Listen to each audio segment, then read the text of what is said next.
Bismillahirrahmanirrahim. Assalamualaikum warahmatullahi wabarakatuh. Masih bersama karduk.com. Pada kesempatan kali ini kami akan menyampaikan kabar penting yang datang dari Menpan RB untuk para tenaga honorer yang ada di dalam database BKN terkait dengan seleksi P3K tahun 2024, yaitu 1,7 juta tenaga honorer tidak memenuhi kursi kuota seleksi P3K 2024. Menpan RB ungkap masa depan non-ASN pada tahun 2025. Untuk mengetahui lebih detailnya, silahkan simak video ini sampai selesai.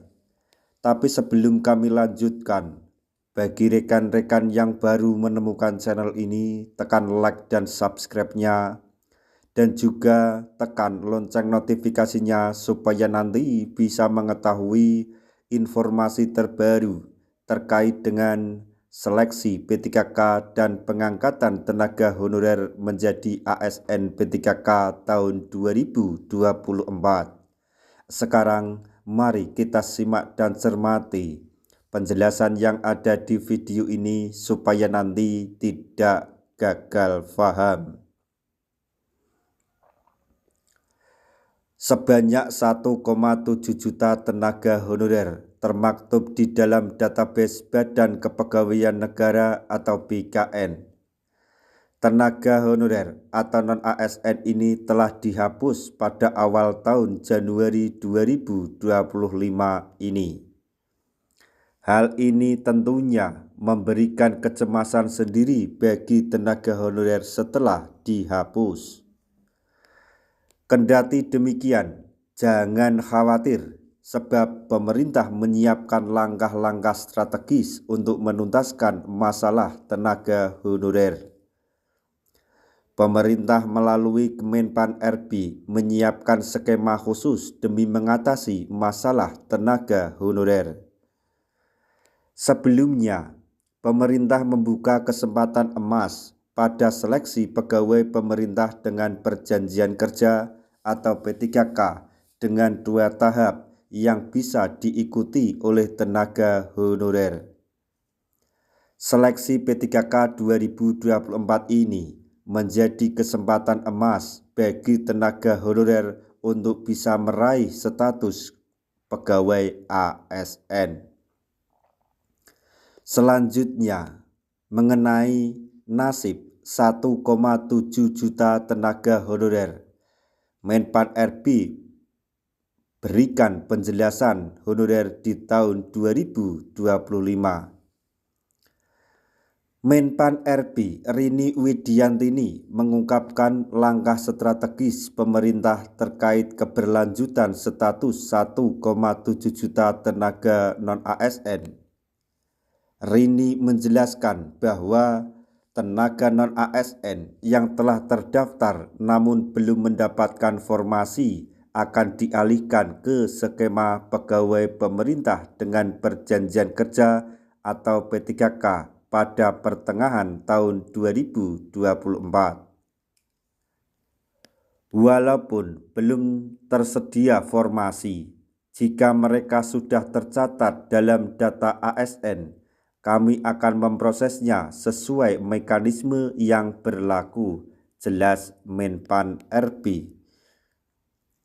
Selain itu, Menteri Pan RB juga menegaskan bahwa bagi yang belum diangkat menjadi ASN, maka status tenaga honorer akan dialihkan ke P3K paruh waktu. Menpan RB juga menekankan pentingnya sinergi antara pemerintah pusat dan instansi terkait dalam menentukan kebutuhan formasi yang tepat. Menpan RB mengatakan bahwa hal tersebut sangat penting sebab, kata beliau, hanya instansi yang bersangkutan yang memahami secara rinci kebutuhan pegawai untuk memastikan kelancaran operasional layanan publik di wilayah mereka. Kemenpan RB terbitkan Surat Nomor 634/2024 demi percepatan penyelesaian tenaga honorer. Pemerintah telah mengeluarkan surat resmi yang mengatur kriteria pelamar dalam seleksi P3K tahun 2024. Kebijakan ini secara khusus ditujukan bagi tenaga honorer yang terdaftar di BKN. Surat ini bertujuan mempercepat penyelesaian tenaga non-ASN atau honorer secara transparan dan terstruktur. Kemudian, kriteria non-ASN atau honorer yang dapat mengikuti seleksi P3K. Surat tersebut membuat beberapa kategori tenaga honorer yang memenuhi syarat untuk mengikuti seleksi P3K antara lain yaitu non-ASN dengan status tidak memenuhi syarat atau TMS. Kemudian pelamar non-ASN yang sebelumnya dinyatakan TMS pada seleksi administrasi P3K tahap pertama. Kemudian non-ASN TMS pada seleksi administrasi CPNS. Pelamar non-ASN yang sebelumnya dinyatakan TMS pada seleksi administrasi penerimaan calon pegawai negeri sipil atau CPNS. Non-ASN yang belum pernah mendaftar CASN atau ASN. Pelamar non-ASN yang sama sekali belum pernah terdaftar dalam pengadaan aparatur sipil negara atau ASN. Selanjutnya, ketentuan khusus untuk instansi dan jabatan yang dapat dilamar. Pelamar non-ASN yang memenuhi kriteria di atas hanya diperbolehkan mendaftar di instansi pemerintah tempat mereka bekerja saat ini.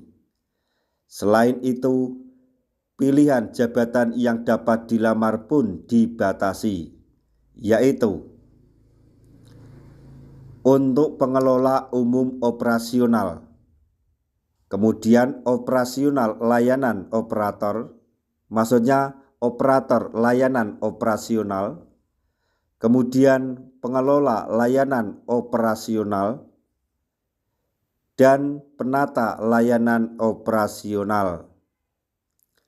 Melalui pengaturan kriteria ini, pemerintah berharap proses pengangkatan tenaga honorer menjadi lebih cepat dan transparan.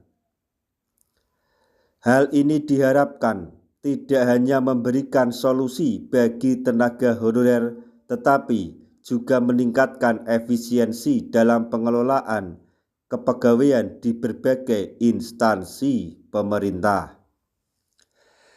Nah, demikian tadi informasi yang dapat kami sampaikan, informasi yang datang dari Menpan RB untuk tenaga honorer terkait dengan seleksi P3K tahun 2024. Semoga informasi ini dapat bermanfaat bagi rekan-rekan tenaga honorer semuanya. Di akhir video, kami mengucapkan banyak terima kasih. Wassalamualaikum warahmatullahi wabarakatuh.